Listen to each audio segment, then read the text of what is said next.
Morning, Daryl. 5:57 on the West Coast. A couple more hours before our class starts. It's the 15th of November, 2023. Yeah, you caught that thing yesterday, but you didn't see it on CNN when it was actually happening. My God, these guys were going nuts. Monteraju was just breaking it right there on the Capitol steps. This was priceless here. And not your particular situation. That was coming up. I mean, I saw the videos regarding the situation, so yeah. But I'm talking about McCarthy, man. This was just priceless. McCarthy, he does the sucker punch on the senator and walks away. And Manu's interviewing the senator who just got sucker punched on this one. That was just. And then they started laughing about it on the anchors when they were hearing about all this damn shit. But I don't think anybody ever talked about Bernie Sanders until they actually talked about the thing. And I went over to the videos, and I had to see it myself. I had to go to C-SPAN, see if there was anything on there. They didn't post anything on the C-SPAN. Damn it. So I went over to the committee that they were talking about, and there it was, 2.5 hours of it. So I just click and click, click, click, click, click, click, click, click. Ah, there's the section. Okay, so let's see what's going on. And then I hear and see the whole damn thing. I'm like, you got to be kidding me. After the meeting's nearly over, then the guy's, oh, I'm sorry about this. Yeah, I saw Senator Mullen. I just also looked at his history on Wiki. So, okay, the guy was in mixed martial arts. He did 3 bouts and he kicked ass on that one. Okay, fine. He thinks he's a tough guy on this shit. Okay, fine. But he goes, and this also, I don't know if it plays or not. Uh, Wiki claims that he's an enrolled citizen of the Cherokee Nation. He's one of the 5 Native Americans who are serving in the 417th Congress. He's the first. I'm quoting this from Wikipedia, by the way. He's the first Native American senator elected to Congress in nearly 2 decades, and the second Cherokee Nation citizen elected to the Senate after Robert Letham Owen, who was a senator to Oklahoma from 1907 to 1925. He's also a rich bastard, too, since 1921. I mean, he's got boo-boo bucks. Okay, my question is, what was his major malfunction that he had to go into into whatever hell he was going into in the first place? Going back into his history on this one, if we can just go into it a little bit here. Um, okay, here we go. March 8th, they're referring to this year. Mullen accused Teamsters president, the same O'Brien that he was going to be of O'Brien being the intimidation during a Senate Help Committee uh, hearing on the PRO Act, claiming O'Brien was forcing union members to pay dues and alleging that union leaders had attempted to unionize his plumbing businesses. When O'Brien responded that Mullen's questioning was out of line, Mullen responded, "Shut your mouth." O'Brien went on to mock Mullen, a tough guy and greedy CEO before the committee. Uh, Bernie Sanders ended a spat and instructed Mullen to stay on issue. That's why we saw that thing in the first place. Backing up on this one, going on history on this guy. You know I gotta tear these things apart. You know I have to. Can't help it. It's a college student to me. Gotta research. So, according to some of the history that he's put in here, he received an associate's degree in construction technology from the Oklahoma State University Institute of Technology. He's the only current serving senator without at least a bachelor's degree. Maybe hope for me yet. I'm trying to shoot just for a standard associate's degree in something. Why not? Construction. Think of it. Workers union. But it didn't It didn't say anything that he was a union guy, but if he's got construction and he's in businesses, his own business, or maybe he's against union, I don't know. But if he is with union, my question is, why the hell did he go thermonuclear like that? I have got to see this video. Not TMC crap. I'm not talking about just a few days ago. I want to see the march. I want to see that video there. Because that has to have something for me to look at and understand where this guy's major head is. Where is he at? Alrighty, so let us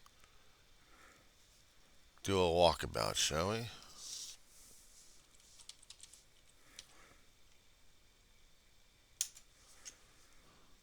What I want.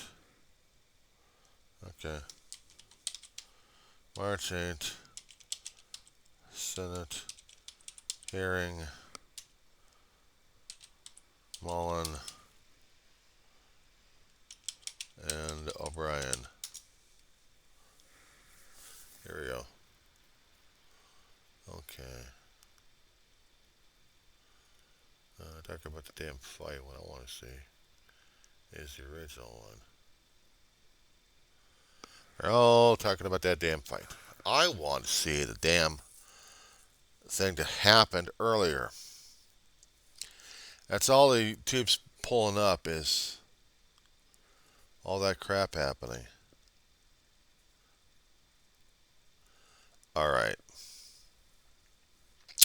I'm doing it the hard way on this one. Alright, let's see. Search engine. I want to see if they've got anything on that one.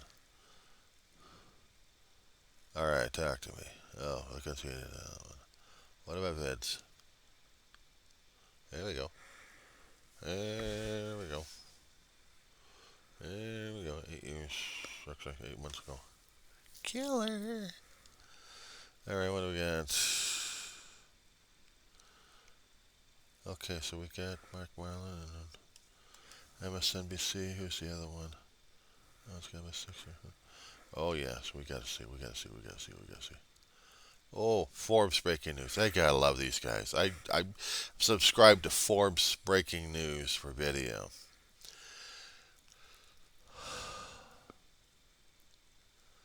Okay, so this is about 8 months ago.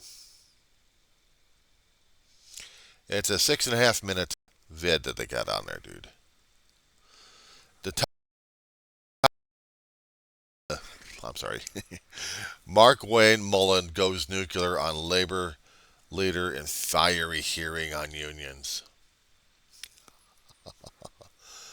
Shall we go listen?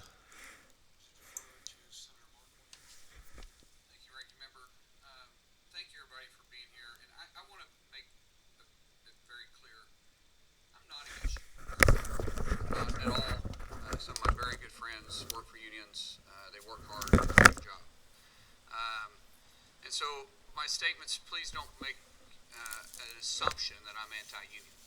But I also want to set the record straight. All three of you guys have talked about employers being intimidating their employees. But you guys haven't ever spoke about when the unions try to unionize, the intimidation they have to other people that aren't wanting to unionize. You guys don't mention that. Because, see, I started with nothing. Absolutely nothing. In fact, I started below nothing. And I started growing this little plumbing company with 6 employees to now we have over 300 employees.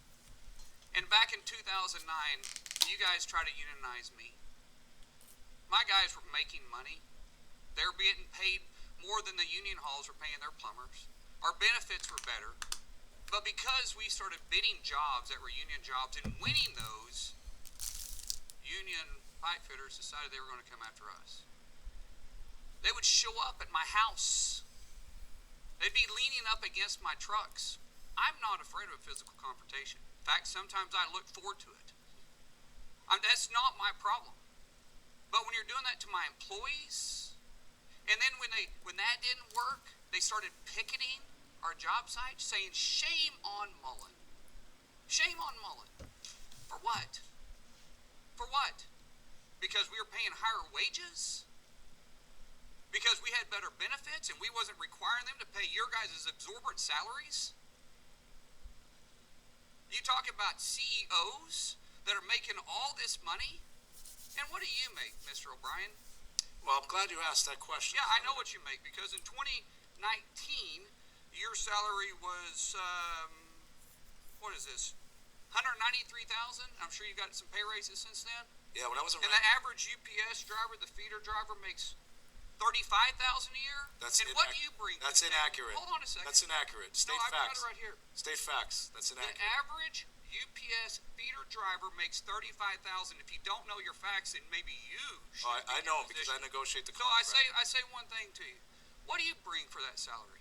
What do I bring? Yeah. What job have you committed, or have you started? What job have you created? One job, other than sucking the paycheck out of somebody else that you want to say that you're trying to provide because you're forcing them to pay dues. And no, we don't force them. Senator, you've asked the You're question. out of line. Let him answer Actually, the I question. haven't, and don't tell me I'm out of You line. are out of line. Don't tell me I'm out of line. Well, you frame. Don't tell me. I'm making you a statement. frame the statement You like a shut tough your guy. mouth Yeah. because you don't know You what gonna you're tell me to talking shut my about. mouth? Yes, Yeah. I did. Hold it. Yeah. Hold it. Yes, Tough guy. I'm not Senator, afraid of physical. Senator, You don't have hold to be, it. but don't sit there and tell me I'm out of line.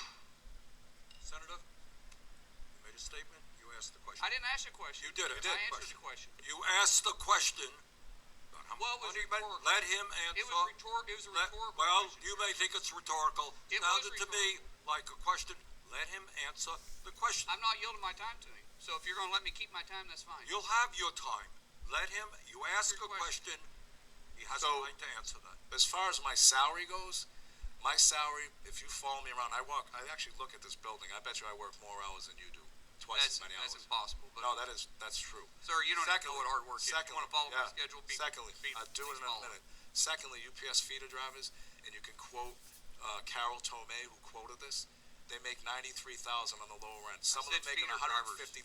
I said feeder drivers. Feeder drivers, tractor trailer drivers. Some of them making $150,000 per year. Some of them do. I don't Most of them disagree with that. most of them After make you've been over- most of them- after you've been there 4 years. Most of them make over 1,000. Okay. Most of them make over 100,000. So reclaiming my time, I go back to the whole fact that, sir, you haven't created a job. We haven't. You haven't been there. You haven't. Sure we have. You haven't. Sure we have. Tell me one job that you created. What are you talking? Be specific. You're an What do you mean? employer? No, we're not You an employ employer. people? No, but it's funny. So, no, then hold on, we then create that's not creating opportunity. jobs. We create opportunity because we Sir, hold that's we not- hold greedy CEOs that's like yourself not- accountable. You're calling me a greedy CEO. Oh yeah, you are. You want to attack my salary? I'll attack yours. What go did you ahead. make? What did you make when you owned your company? When I made my company, I kept my salary down at about $50,000 a year because I invested every penny into it. Okay. All right. You mean you hid money? No, I didn't hide. Oh, hold on a second. Okay, go ahead. He said that's out of line. You said All right, I was out of we're line. even. We're not even. We're not even close to being even. You think it's smart? You think you're funny? No, You're not. You think you're funny? No, I never said. Did I smile? You frame your opening Hold statement. on. That's the. You frame your opening statement No, saying you're a tough Senator, guy. continue. This- Senator, please This is continue your behavior, statements. but sir, this is. I think it's great that you're doing this because Me too. this shows their behavior on how they try to come in and No, I- organize a shop. No, it's And they just, say about intimidation, and it's not about intimidation. this it's may about the show your employee's behavior support. here. Stay on the issue, please. The issue is, if you're really for the employee, then why are you against right to work? Why are you against private ballots? If you're really about the employee, let the employee make the choice. I'm not anti-union, but when you don't want to have a private ballot, that's not intimidating. That's not intimidating. Why wouldn't you want a private ballot? That is intimidating the employee. If you don't want a right to work state, don't force somebody to pay dues to an organization they may not agree with. Don't force somebody to do something they don't want to do. That's called employee choice. If you want to be part of a union, God bless you, be part of a union. I have no issue with that. But don't sit up here and say that an employee is the one that intimidates their employers are intimidating their employees not becoming a union. Okay, Senator, That's not thank you. accurate. Thank you very much. Senator Murray. Thank you very much, Mr. Chair. I had to get that on record. I really had to find that one and get that on record at this point over here. Because I wanted to get the background on this one here. I mean, God bless it. Oh yeah, I am laughing on this one. This was yeah. You talking smack? I've seen some of the senators try to talk a little smack here and there concerning about other things. I mean, C-SPAN's fun. You got to get into it on some occasions. As soon as I see what's going on, and I see some of the little clips back that I see on medias and also on progressive medias, I'm like, I gotta see the damn thing. I gotta see the damn thing. I go to C-SPAN, I do searches, I find the videos, and then like, holy crap, is that what happened? And then I get a lark out of the thing. It's fun. It's fun. In your particular situation over there, yeah, uh, yeah, you just don't talk smack to anybody unless you're going to be in for it. Did I get thumped on in my youth? Not as a teenager. You don't touch a good, you don't break a guy's GI Joe. There was a kid named Chucky. I don't know if he ever went to school or not. One summer day, he was coming over, decided to break my toys. I had a hand-me-down GI Joe, but it was a wonderful toy. One of my cousins gave it to me. Ma couldn't afford Christmas presents, but maybe this one she did. I don't know. But this, I treasured. And she took this guy. Actually, this kid just wham on the ground. Broke him in half. This is the kind of GI Joe that has the voice box. You pull the dog tag. There are certain coded sections on there what he would say. You pull it to a certain point or any other kind of point. I mean, he would say. He would talk. Bottom of the torso up from the legs down split. Box was fine. I had a paraplegic. He's laughing his ass off. He's going across the street. Across the street, there's a community church. Community church just got christened in blood. Blood stain over here, blood stain over there, blood stain over there. Blood stain on the ground. You don't mess around with a kid's G.I. Joe. No, you did not.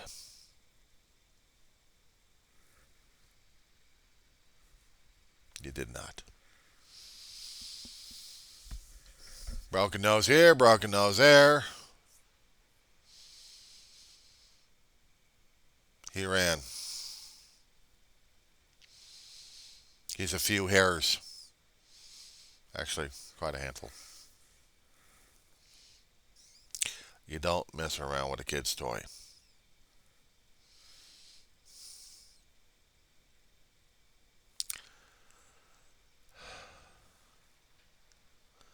I didn't take bullies too well, but every time there was a bully right there, I was about to kill him. I was about to fight. See, I had bullies in a previous neighborhood before I moved into this one here. A long story I did on this one on the videos, somewhere buried. But there were certain portions of the San Fernando Valley that you avoided like the plague, or lived in, and you fought like hell. I learned how to fight. I'm a kid with heart condition. I'm a kid with open heart surgery. You don't hit the chest. That would have killed me. I was going for blood. I didn't care. That kid talking smack to me, and I smacked him. Then I had a big sister get into it, and I had my brother get into it. As I got older, I wasn't allowed to do that kind of situations anymore. So I didn't. Young kid, I was a scrapper. Got older, started learning the hard way, almost, that certain things you didn't do.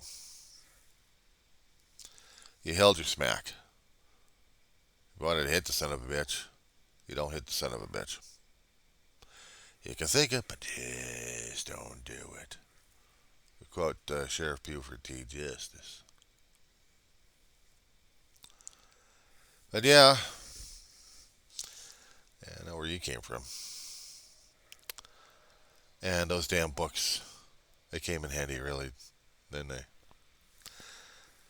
Only, I didn't own the series. Somebody else did. I was into the games,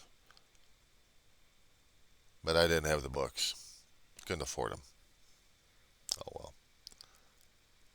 You ever heard of Monty Python? Not Monty Python, but Monty Hall rules. Somewhere in the DM guide, they're talking about Monty Hall. Have you ever seen the game shows he did? Where people dressed up and get on stage and let's make a deal. How wild and crazy it was? Monty Hall rules. Make up your own rules. That's what I did for my DM games. Made them up. I wasn't very good at it either, even though I was the DM. But I just couldn't get into it. Anyway, I'll talk at you later. So I gotta get stuff to take care of first.